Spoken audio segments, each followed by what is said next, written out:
Nous lisons dans Jean chapitre 4. Pendant ce temps, les disciples le pressaient de manger, disant, « Rabbi, mange. » Mais il leur dit, « J'ai à manger une nourriture que vous ne connaissez pas. » Les disciples se disaient donc les uns aux autres, « Quelqu'un lui aurait-il apporté à manger ?» Jésus leur dit, « Ma nourriture est de faire la volonté de celui qui m'a envoyé et d'accomplir son œuvre. Ne dites-vous pas qu'il y a encore 4 mois jusqu'à la moisson? Voici, je vous le dis.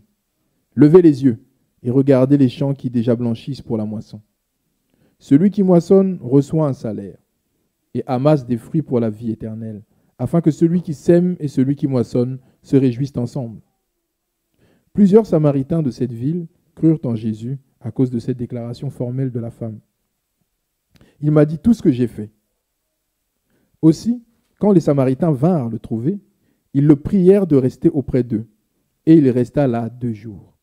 Un beaucoup plus grand nombre crurent à cause de sa parole. Et il disait à la femme, « Ce n'est plus à cause de ce que tu as dit que nous croyons, car nous l'avons entendu nous-mêmes, et nous savons qu'il est vraiment le Sauveur du monde. » Amen. Nous passons aux éléments concernant le vrai serviteur de Dieu, le vrai chrétien, ce qui manque à ce monde pour que ce monde soit sauvé. Premier élément, le but de Dieu de nous laisser sur terre, c'est pour sauver les autres. Il faut que ça soit clair. Mis à part le but naturel de l'adoration et de la louange, le but terrestre, c'est pour le salut des autres. Pour Jésus, c'était clair, c'est sa nourriture, c'était ça. Il y pensait à tout moment. Il était en train de réfléchir sur comment toucher ces Samaritains. Il était en train de méditer sur le salut de ces Samaritains-là. C'était ça, sa nourriture. C'est de faire la volonté de mon Père. Quelle était la volonté de son Père? C'était la moisson. Nous avons lu, il a dit, vous voyez, il y a déjà la moisson. Mais le problème, c'est que vous n'avez pas encore compris qu'il fallait faire de Dieu votre priorité dans tout, qu'il soit votre nourriture. Dieu doit être notre source de bonheur. Ça ne doit pas être les bons résultats à l'école. Il faut avoir les bons résultats, mais ce n'est pas ça qui doit être notre source de bonheur. Ça ne doit pas être le gros salaire à la fin du mois. Si Dieu permet, c'est bien, mais ce n'est pas ça qui doit être notre source de bonheur. Ce n'est pas un diplôme, une qualification, non. Ce n'est pas ta beauté, ce n'est pas la bonne santé qui doit être la source de force et de bonheur, c'est d'avoir Dieu comme Dieu. En définitive, c'est la présence de Dieu que nous devons rechercher comme assurance, comme paix et joie. Jésus nous montre l'exemple lui-même.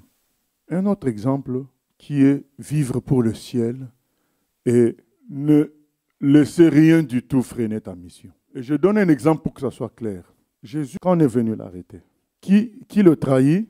C'est Judas, son ami. Qu'est-ce que Jésus dit? Mon ami, fais ce que tu as à faire. Est-ce que Jésus a fait un procès à Judas? Non. Pourquoi il n'a pas fait de procès à Judas? Parce qu'il sait que c'est le plan de Dieu. C'est-à-dire que vivre pour cet objectif-là, pour ce plan de Dieu, sans rien laisser arrêter. Il faut regarder tous les obstacles, tous les embêtements comme de la distraction et continuer son chemin. Le Fils de l'homme est en chemin, il marche solitaire, il continue son chemin. Tu peux être avec une foule, mais dans ton cœur, tu es solitaire. Tu connais l'objectif, tu continues avec ça. Qu'on te dise félicitations, ça ne te dit rien, tu continues ton chemin. Qu'on te dise c'est zéro ce que tu fais, tu continues ton chemin. Tant que ce que tu fais, c'est la mission que Dieu t'a donnée dans la parole. Il arrive devant le juge. Le juge, qu'est-ce qu'il fait? Il l'innocente. Le juge dit ceci, cet homme n'a rien fait de mal. Qu'est-ce que Jésus devait faire en ce moment-là? Dire, tu as raison, je n'ai rien fait de mal. Et qu'est-ce que le juge allait faire? Il allait tout de suite le libérer. Mais s'il libérait Jésus, qui allait être sauvé par la suite? Personne. Jésus était conscient de ça. Il s'est tué. Parce que la mission devait être atteinte, il devait se retrouver à la croix. Ne rien laisser nous arrêter. Luc 8, 51, 56. Lorsqu'il fut arrivé à la maison, il ne permit à personne d'entrer avec lui, si ce n'est à Pierre, à Jean et à Jacques, et au père et à la mère de l'enfant. Tous pleuraient et se lamentaient sur elle. Alors Jésus dit, Ne pleurez pas, elle n'est pas morte, mais elle dort. Et il se moquait de lui, sachant qu'elle était morte. Mais il la saisit par la main et dit d'une voix forte, « Enfant, lève-toi. » Et son esprit revint en elle, et à l'instant, elle se leva. Et Jésus ordonna qu'on lui donnât à manger.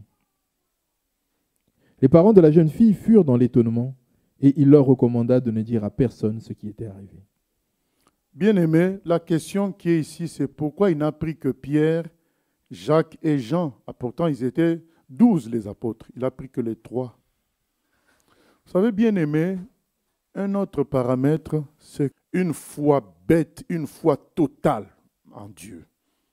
Bête, c'est-à-dire une foi qui ne se laisse pas arrêter par un raisonnement intelligent. Même Jésus veut qu'il y ait la foi pour qu'il agisse. C'est la foi qui attire l'action divine. Quand il va pour ressusciter cette fille-là, c'est une lutte contre des esprits de mort, des esprits invisibles que nous ne voyons pas. Et ces gens-là, dès qu'il n'y a pas la foi, ils vous massacrent, ils vous font quelque chose de négatif, ils vous résistent. Jésus voulait qu'il y ait les disciples qui ont le plus confiance en lui pour l'accompagner dans cette mission. Vous avez entendu les femmes se moquer de lui. Mais elle est morte, qu'est-ce qu'il dit là? C'est n'importe quoi. Il y a la moquerie tout autour. L'opposition, il fallait qu'il ait 3 commandos avec lui. Il fallait des gens qui disent, le Seigneur a raison, nous les suivons. Le Seigneur cherche de telles personnes qui vont dire, le Seigneur a raison, je le suis. Voilà, bien-aimé, ce que Dieu cherche, des gens qui vont, comme Jésus, comme on a lu, être dans un objectif clair de sauver l'humanité. Deuxièmement, qui vont, comme Jésus, faire de Dieu leur nourriture. Troisièmement, ne pas se laisser embêter par les obstacles, par les dénis, par les moqueries, qui vont, comme Jésus, persévérer jusqu'à la croix. Et quatrièmement, les disciples qui ont totalement foi en Jésus.